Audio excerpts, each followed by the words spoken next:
The cafe was almost empty, except for the soft hum of a heater and the clinking of coffee cups. Outside, snow fell in slow, lazy spirals, painting the streets of Seattle in white silence. Inside, at the far corner table, a man sat alone, his eyes lost somewhere between the rising steam of his coffee and the storm outside. His name was Ethan Ward, a former firefighter who hadn't smiled much since the accident that changed everything. The scars on his hand told only part of the story, the rest was buried deep in his eyes. He had saved others that day, but not his wife, Claire. Ever since then, silence had been his only companion. Just as he lifted his cup again, the cafe door opened with a gust of cold air. A woman stepped in, holding a little boy tightly against her chest. The boy, wrapped in a blue winter coat and gray beanie, shivered as the woman brushed snowflakes from his hair.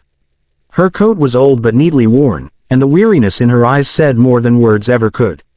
"Can I sit here?" she asked softly, her voice trembling as if afraid to disturb the quiet.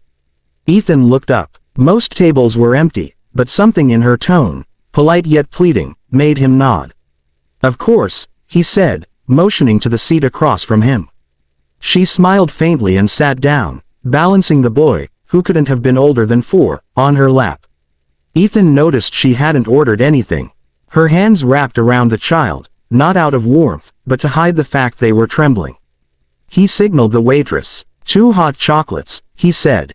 "Oh, no," she started, "you don't have to. Only if you eat 2, he said firmly, his voice gentle but unyielding. Her lips parted in surprise. She hesitated for a long moment, then nodded, eyes lowering in quiet gratitude. Her name was Lily Grant.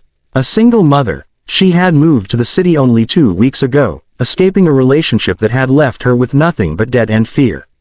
Her ex, a man named Troy, had once been charming, until the charm turned into control, and control into bruises.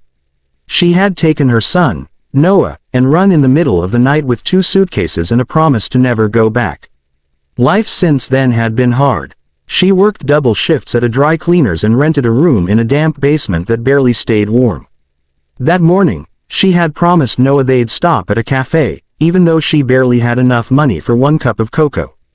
As she watched Ethan stir his coffee, she noticed his rough hands, scarred, strong, and trembling slightly. There was pain in him too, hidden but unmistakable. "You live around here?" he asked, trying to sound casual. "Sort of," she replied, smiling faintly. "We just moved. Trying to start over." Ethan nodded. He understood that sentence better than most people ever could. Noah giggled when his hot chocolate arrived, the whipped cream melting into little white peaks. Ethan smiled, truly smiled, for the first time in months. The boy's laughter broke through the heavy silence that had surrounded his world. Lily noticed. "You're good with kids," she said softly.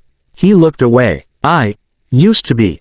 She didn't push. But later, when he glanced at her son again, something inside him softened. The walls he had built around his grief cracked, just a little. Over the next few weeks, Lily and Noah began coming to the cafe more often.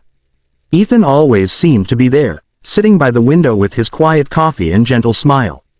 He'd wave Noah over, buy him cookies, and chat with Lily about small things, snow, books, the city.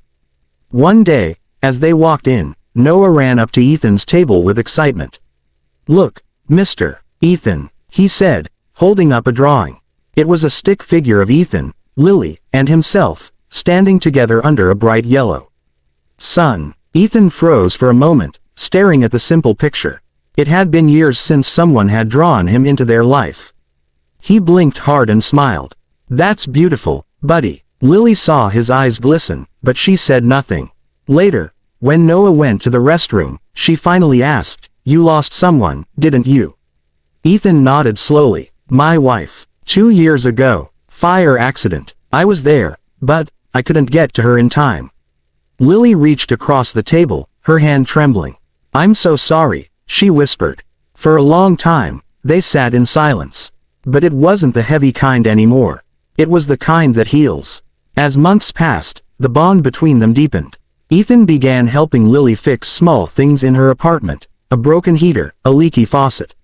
She started leaving little notes for him at the cafe, "Thank you," written in her delicate handwriting. Noah began calling him Uncle Ethan. Then, one snowy night, Lily didn't show up. Ethan waited for hours, a knot forming in his chest. The next day, he found out from the cafe owner that she'd been in a small accident. A car had hit her while she was crossing the street with Noah. He rushed to the hospital. When he saw her there, pale but alive, something inside him broke open. "You shouldn't have come," she murmured weakly. "I had to," he said, gripping her hand. "You and Noah, your family now." Tears filled her eyes. "Ethan, I don't know what I'd do without you." He smiled faintly. "You'll never have to find out." Months later, spring arrived. The cafe looked brighter now, maybe because of the laughter that always seemed to follow them in. Ethan sat at the same table by the window, only this time, Lily was across from him, smiling, and Noah was sipping cocoa between them. "Can I sit here?" Lily teased, repeating the words she'd said the day they met. He chuckled. "Only if you eat too." They both laughed, and for the first time in years, the world outside didn't look so cold. Sometimes, life doesn't give us perfect beginnings, it gives us broken people who find each other at just the right moment. Healing doesn't always come from moving on. Sometimes, it comes from letting someone in.